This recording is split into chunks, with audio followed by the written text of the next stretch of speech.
Shalom,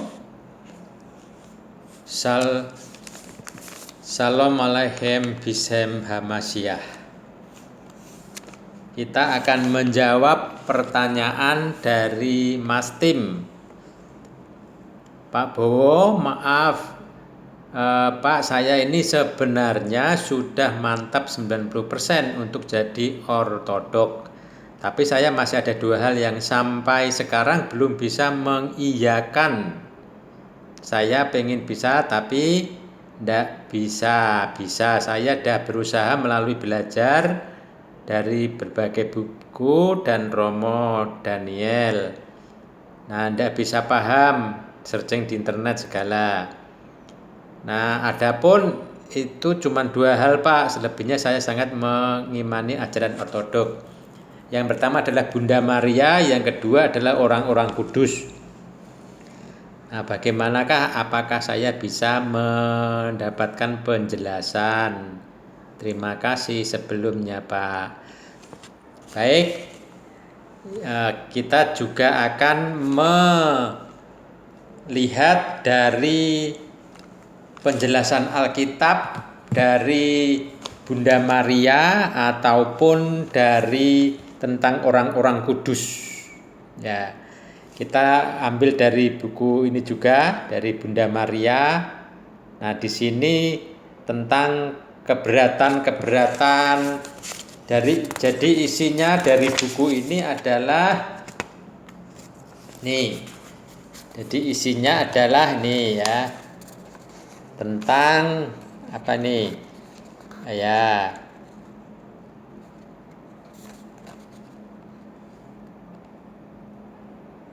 Isinya yang jelas ya.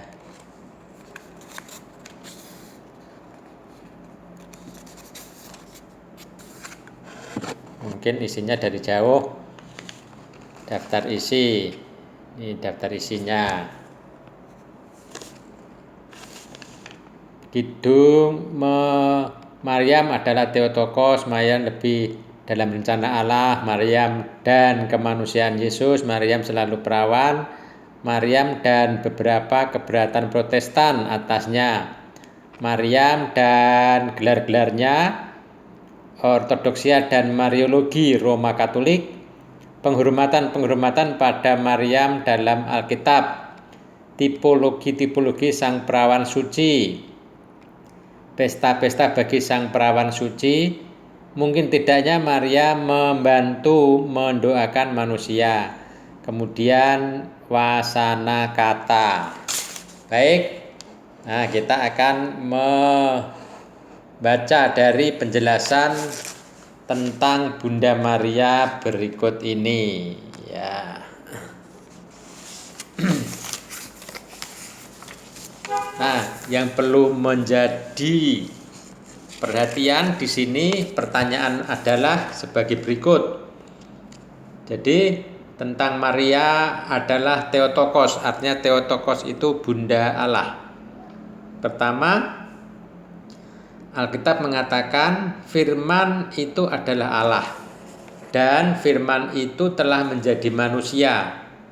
Yohanes 1 ayat 1 dan 14. Jika demikian, apakah Yesus Kristus sebagai firman Allah yang menjelma itu memiliki kealahan juga? Nah, nomor 2, jika ia memilikinya, apakah kealahan Yesus sebagai firman Allah itu kekal atau tidak? 3, jika memang kekal ketika berada di dalam rahim Maria, dia masih memiliki kealahan, yaitu tetap sebagai firman Allah atau tidak? 4, jika masih memiliki, apakah Maria itu hanya sekedar mengandung dan melahirkan manusia biasa saja, ataukah mengandung dan melahirkan Allah, yaitu firman yang adalah Allah yang menjadi manusia? Jika ia melahirkan Allah, yaitu firman Allah yang menjadi manusia, apakah kemanusiaan dari anak yang dilahirkannya itu miliknya Allah, yaitu firman Allah ini, atau bukan?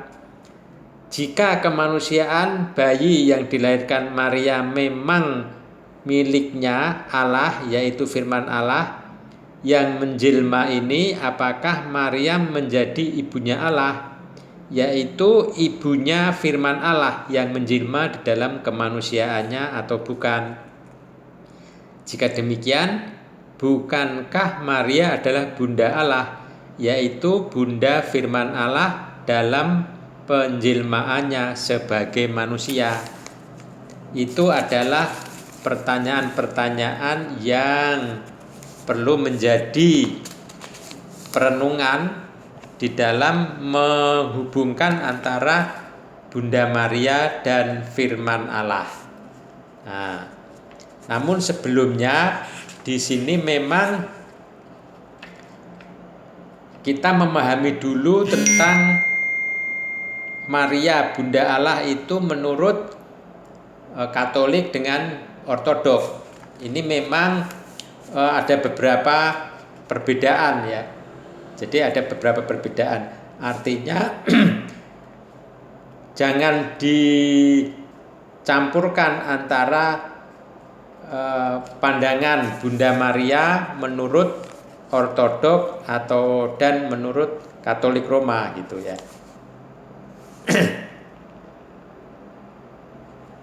Nah, jadi kalau di Ortodoksia dan menurut Mariologi yang ditolak oleh gereja Ortodok itu adalah ini ya, bahwa dogma Maria terkandung tanpa dosa asal. Ini yang ditolak oleh Ortodoks. Kemudian dogma pengangkatan Maria ke surga tanpa melewati kematian. Maria sebagai saluran segala rahmat. Maria sebagai rekan penebus. Maria sebagai rekan pengantara. Nah, Maria sebagai Ratu Rosario. Nah, ini adalah dogma-dogma tentang Mariologi yang ditolak oleh gereja Ortodok. Nah, untuk yang diterima atau dogma tentang Bunda Maria di gereja Ortodok adalah Maria Ratu Surga. Nah, pengertian Maria Ratu Surga ini adalah bahwa kita nanti juga akan menjadi penghuni-penghuni atau warga kerajaan surga. Karena Bunda Maria sudah dibangkitkan terlebih dahulu, maka Maria ini disebut sebagai Ratu Surga gitu. Jadi punya logika seperti itu ya. Nah, kemudian kalau di Ortodok, Maria itu sebagai ibu kaum beriman. Nah, kemudian yang ketiga, Maria itu Hawa kedua. Nah, itu yang diakui oleh gereja Ortodok ya. Jadi yang pertama tadi tidak diakui sebagai dogma gereja Ortodok. Jadi gereja Ortodok hanya 3 itu aja, bahwa Maria itu adalah Ratu Surga karena sudah mendahului sebagai penghuni surga karena sudah dibangkitkan oleh Kristus. Kemudian ibu kaum beriman dan Hawa kedua. Ini untuk Bunda Maria di Ortodok. Jadi jangan dikacaukan dengan pemahaman-pemahaman gereja Katolik Roma. Itu yang pertama. Nah, yang kedua adalah Maria sebagai Bunda Allah. Artinya bahwa ketika firman Allah masuk ke dalam kandungan Maria, itu berarti bahwa firman Allah itu mengambil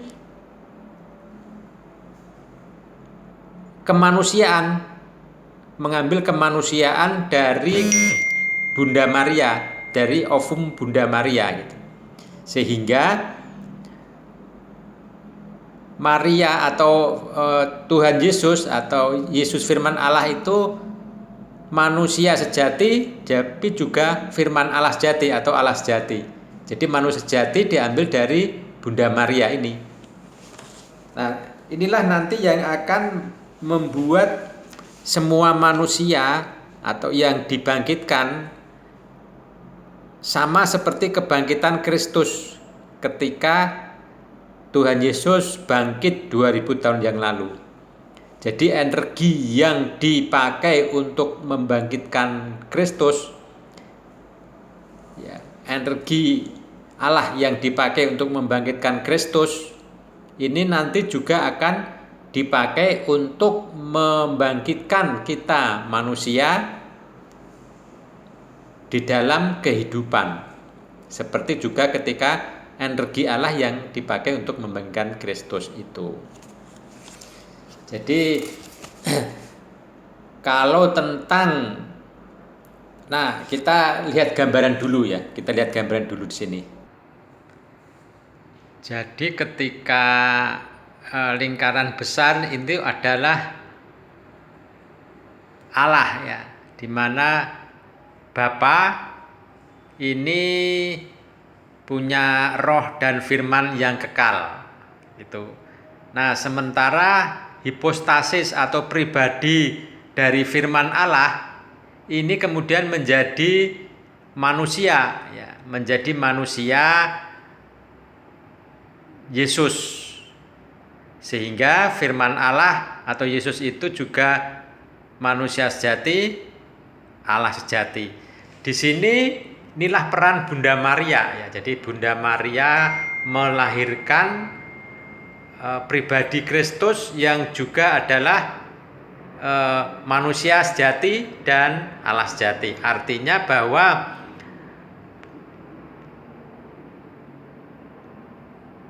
Kristus ini juga manusia sepenuhnya seperti kita semua. Karena disitulah kemanusiaan dari Bunda Maria ini. Jadi apa yang terjadi di dalam kehidupan Tuhan Yesus juga sama persis seperti dalam kehidupan kita. Hanya Tuhan Yesus adalah manusia yang tidak berdosa. Karena di situ ada firman Allah yang adalah Allah yang juga di dalam pribadi Tuhan Yesus. Jadi Tuhan Yesus itu adalah satu pribadi mempunyai dua kodrat, yaitu kodrat manusia dengan kodrat Allah. Nah, sekarang mungkin tidak Maria membantu mendoakan manusia. Nah, Gereja Ortodok sepanjang segala abad meyakini dan mengajarkan bahwa apa yang terjadi dalam peristiwa mujizat di Kana itu adalah suatu kebenaran yang kekal dan berlaku sampai kapanpun. Dari Yohanes 2 ayat 1 sampai 11. Konteksnya adalah Yesus dan Maria bersama muridnya diundang untuk datang ke perjamuan ini sebagai tamu, bukan yang punya hajat. Dengan demikian mereka tidak ada kaitannya dengan apa yang terjadi di pesta itu. Ya. Kemudian terjadi pesta itu kehabisan anggur. Maria yang dalam kisah kelihatannya sebagai orang yang peduli dan memikirkan kebutuhan orang lain, begitu kasihan melihat kesulitan orang lain sehingga tidak tega kalau tuan rumah di mana mereka bertamu mendapat malu karena kehabisan anggur. Secara diam-diam ia datang kepada Yesus anaknya karena dia punya iman sementara orang-orang lain tidak punya iman bahwa Yesus dapat melakukan mujizat. Maria berkata kepada Yesus, mereka itu tiada air anggur. Ia memohon kepada anaknya agar ia berbuat sesuatu. Artinya ia memohon, lakukanlah mujizat supaya mereka itu punya air anggur. Tetapi Yesus mengingatkan perempuan, apakah yang kena-mengena di antara aku dan engkau. Hal kehabisan anggur itu tidak ada kena-mengena antara Maria dan Yesus. Karena Yesus dan Maria dalam peristiwa ini adalah tamu. Jadi tidak kena-mengena masalah habisnya anggur itu. Itu bukan tanggung jawab mereka berdua. Kelihatannya Yesus tak ingin terlibat dalam masalah itu, namun Maria memiliki iman kepada anaknya yang adalah juga Tuhannya. Ketika diminta Maria untuk melakukan mujizat, Yesus menjawab, "Saatku belum sempat sampai," artinya untuk menyatakan mujizat bagi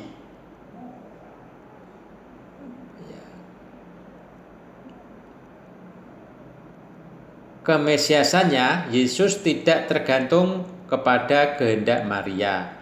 Bukan karena didorong Maria, Yesus melakukan mujizat kalau sudah waktunya.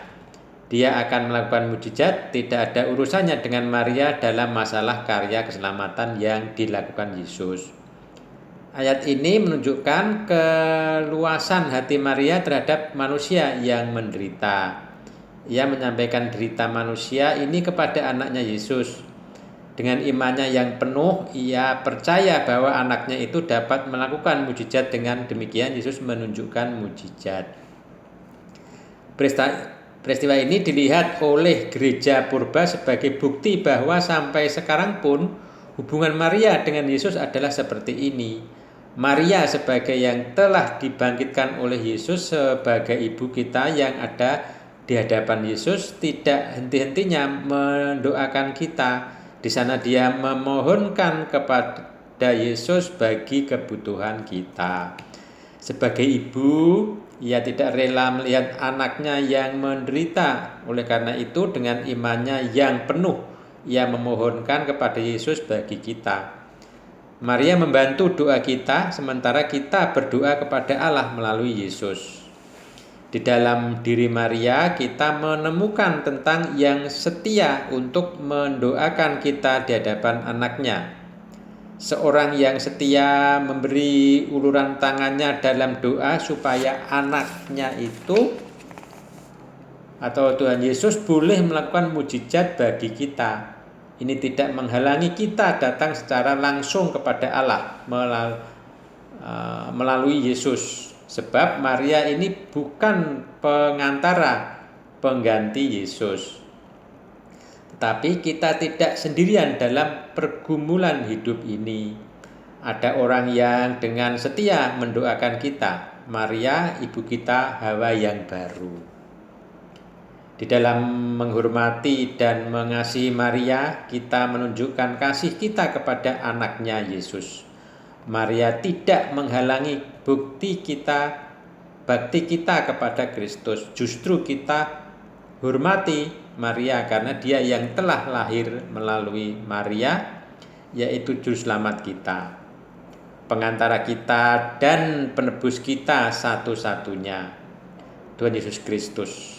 Taruhlah seseorang tidak percaya bahwa saudara-saudara kita umat Protestan menolak sama sekali baik kemampuan membantu mendoakan dari orang-orang kudus sebagai para kekasih Allah yang sudah bersama dengan Allah bagi umat beriman, atau kemampuan membantu mendoakan para malaikat maupun dari Sang Perawan Maria sebagai orang yang menjadi perantara datangnya firman Allah ke dalam dunia dengan mendukung pandangan mereka dengan kata-kata Rasul Yohanes. Dari 1 Yohanes 2 ayat 1. Namun jika seorang berbuat dosa, kita mempunyai seorang pengantara, artinya seorang parakleton, pembela, pengacara, advokat kita pada Bapa, yaitu Yesus Kristus yang adil. Nah, kemudian dari Rasul Paulus nih, dari 1 Timotius 2 ayat 5. Karena Allah itu esa, dan esa pula dia yang menjadi pengantara, atau aslinya mesitis atau penengah atau pengantara antara Allah dan manusia, yaitu manusia Yesus Kristus. Dalam 1 Yohanes 2 ayat 1, Yesus disebut sebagai pembela atau pengacara karena ada kaitannya dengan dosa. Orang berdosa atau bersalah itu pasti akan diperhadapkan pada pengadilan, dalam hal ini pengadilan Allah. Jika ada pengacara atau pembela, apalagi pengacara yang adil, Yesus Kristus manusia tadi akan dimenangkan dari perkara dan dibela dari pengadilan yang seharusnya jatuh kepadanya. Sedangkan dalam 1 Timotius 2 ayat 5, Yesus disebut penengah atau pengantara dalam pengertian diri Yesus yang manusia itu berdiam secara jasmani seluruh kepenuhan kealahan. Kolose 2 ayat 9. Sehingga dalam wujudnya yang jasmani sebagai manusia Yesus Kristus itu dia adalah satu dengan manusia, sehingga manusia dapat manunggal dengannya, namun dalam seluruh kepenuhan kealahannya yang berdiam dalam wujud jasmania itu. Dia tetap satu dengan Bapa. Aku dan Bapa adalah satu. Yohanes 10 ayat 30. Sehingga di dalam dia Allah dan manusia sudah manunggal, artinya dia menjadi jembatan yang menghubungkan kodrat manusia dalam wujud jasmaninya yang manusia itu dengan kodrat ilahi dalam kepenuhan ilahinya sebagai firman Allah yang tetap satu dengan Bapa ini. Dengan demikian dia menjadi pengantara antara Allah dan manusia, memperoleh pengetahuan akan kebenaran. 2 Timotius 2 ayat 4, yang adalah Allah sendiri, karena dia adalah Allah dalam kodratnya. Sebagai firman Allah, Yohanes 1 ayat 1, dan dengan itu pula manusia memperoleh keselamatan. 1 Timotius 2 ayat 4. Karena wujud kemanusiaannya itu dia telah menyerahkan dirinya sebagai tebusan. 1 Timotius 2 ayat 6. Jadi kepengantaraan Kristus itu sama sekali bukan kepengantaraan doa, baik berwujud kemampuan membantu mendoakan dari orang-orang kudus dan malaikat maupun syafaat Maria. Kepengantarannya adalah kepengantaraan sebagai pengacara dan pembela dari hukuman atas dosa, dan sebagai penengahnya yang menyatukan yang ilahi dan manusia, sehingga melalui penebusannya semua manusia diselamatkan. Jelas Kristus memang satu-satunya pengantara dalam arti ini. Kemampuan membantu mendoakan dari orang kudus dan para malaikat serta syafaat Maria yang kita bahas ini tak ada sangkut pautnya dengan karya yang hanya Yesus saja pemilik satu-satunya itu. Oleh karena itu, kedua ayat tersebut tak bisa menjadi dasar bagi menolak kemampuan membantu mendoakan orang-orang kudus dan para malaikat serta syafaat perawan Maria dalam wujud permohonannya, permohonan doa mereka kepada Kristus sendiri bagi umat beriman. Sebenarnya ada perbedaan mendasar yang amat sangat besar antara kepengantaran Kristus dan membantu mendoakan syafaat orang-orang kudus. Kepengantaraan Kristus adalah kepengantaraan penebusan dan keselamatan. Sang Kristus Tuhan kita memohon bagi pengampunan dosa-dosa kita dalam pengertian di dalam dirinya sendiri sebagai penebusan manusia yang telah membayar upah dosa, yaitu kematian. Melalui kematian dan kebangkitannya itulah seolah-olah ada doa yang diucapkannya kepada Bapa. Jangan perhitungkan kejahatan mereka kepada mereka, karena aku telah menyerahkan diriku sendiri ya bagi mereka. Yesaya 53 ayat 6. Padahal wujud doanya itu bukan kata-kata, namun dirinya sendiri.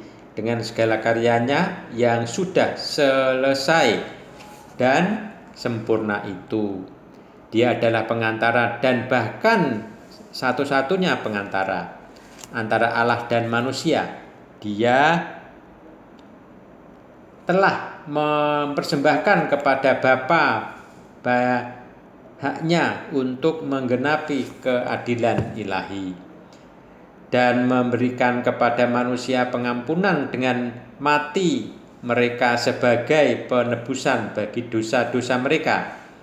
Inilah makna yang dimaksudkan oleh Rasul Yohanes ketika ia mengatakan, namun jika seorang berbuat dosa, kita mempunyai seorang pengantara, aslinya sebagai Parakletos, pada Bapa, yaitu Yesus Kristus yang adil, dan ia adalah pendamaian untuk segala dosa kita, dan bukan untuk dosa kita saja, tetapi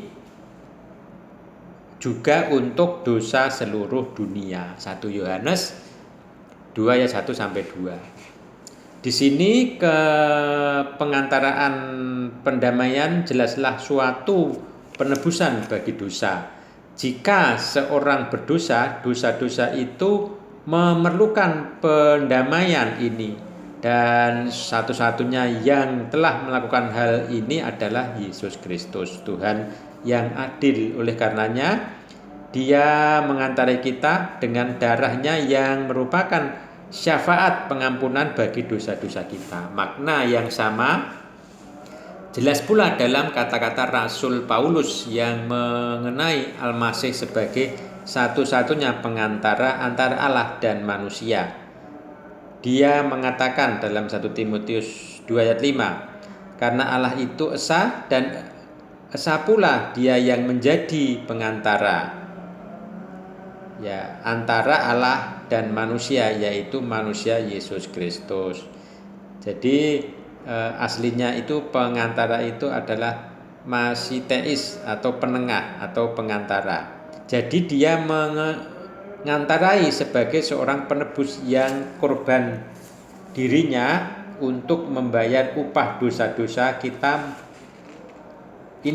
Itulah wujud syafaat bagi kita. Dan bentuk pengantara dan syafaat semacam ini sama sekali tak dapat dibantah, karena ini hanya semata-mata milik Kristus saja.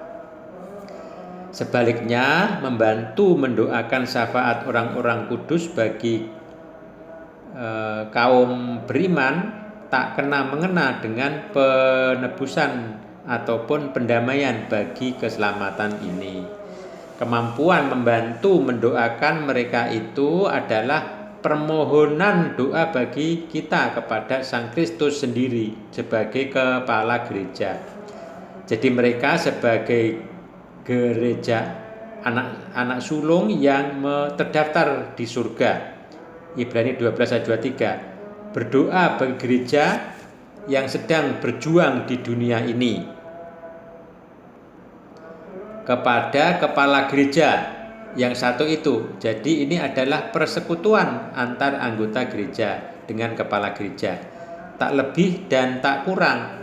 Kedua bentuk dari satu gereja Kristus yang sama ini menyatukan sembah dan baktinya kepada Kristus, yang kepala gereja yang menjadi pengantara mereka yang ada di sana, dan kita yang ada di sini kepada Bapa. Berarti tak ada penyembahan kepada orang-orang kudus. Yang ada adalah persekutuan orang-orang kudus untuk bersama-sama menyembah Allah di dalam Kristus melalui Roh Kudus sebagai yang satu-satunya wajib disembah. Karena hubungan kita dengan para orang kudus dan terutama dengan perawan Maria itu bukan hubungan penyembahan ataupun okkultisme, maka kemampuan membantu mendoakan dari para kudus bagi kita hanyalah sekedar suatu doa. Jadi itu berwujud suatu permohonan, bukan syafaat. penebusan seperti yang dimiliki oleh Kristus. Nah, kita akan membicarakan suatu kemampuan membantu mendoakan yang dilakukan di antara sesama orang yang masih hidup di dunia ini di dalam Alkitab. Sesudah itu kita akan berbicara mengenai mereka yang sudah ada bersama dengan Kristus. Permohonan untuk orang lain di dalam doa membantu mendoakan itu diizinkan Alkitab karena ada tertulis dalam Yakobus 5 ayat 16. Hendaklah kamu saling mendoakan. Bahkan orang kudus sendiri ketika masih berada di dalam dunia meminta doa dari umat untuk mereka. Agios Paulus sang rasul mengatakan kepada umat di Tesalonika dalam 2 Tesalonika 3 ayat 1, berdoalah untuk kami. Ya, dan penulis surat Ibrani mengatakan kepada umat Ibrani ini, Ibrani 13 ayat 18, berdoalah terus untuk kami. Dan juga di dalam Efesus 6 ayat 18 Rasul Paulus meminta kepada umat di Efesus, berdoalah setiap waktu dalam roh dan berjagalah dalam doamu itu dengan permohonan yang tak putus-putusnya untuk segala orang kudus. Permohonan untuk saling mendoakan itu begitu banyak di dalam Alkitab, dan secara prinsip kita melihat bahwa orang kudus itu saling mendoakan. Oleh orang kudus meminta doa umat, dan tentunya umat boleh meminta doa kepada orang kudus. Dengan demikian tampaklah kesatuan gereja itu dalam kehidupan doa ini. Dan Alkitab menjelaskan bahwa kesatuan gereja itu di samping terletak pada ajarannya dan kesatuan para hierarkinya dalam konsili, namun juga terletak dalam hidup ibadah dan doanya, terutama dalam perjamuan kudus sebagaimana yang dikatakan, karena roti adalah satu, maka kita sekalipun banyak adalah satu tubuh atau gereja, satu gereja. 1 Korintus 10 ayat 17. Jadi hidup doa dan sakramen adalah merupakan prinsip kesatuan gereja. Oleh karena itu, dalam gereja para orang kudus atau para anggota gereja saling mendoakan. Alkitab juga mengatakan bahwa siapa yang percaya akan Yesus sudah atau perhatikan, bukan akan ya. Jadi pindah di dalam maut ke dalam hidup. Yohanes 5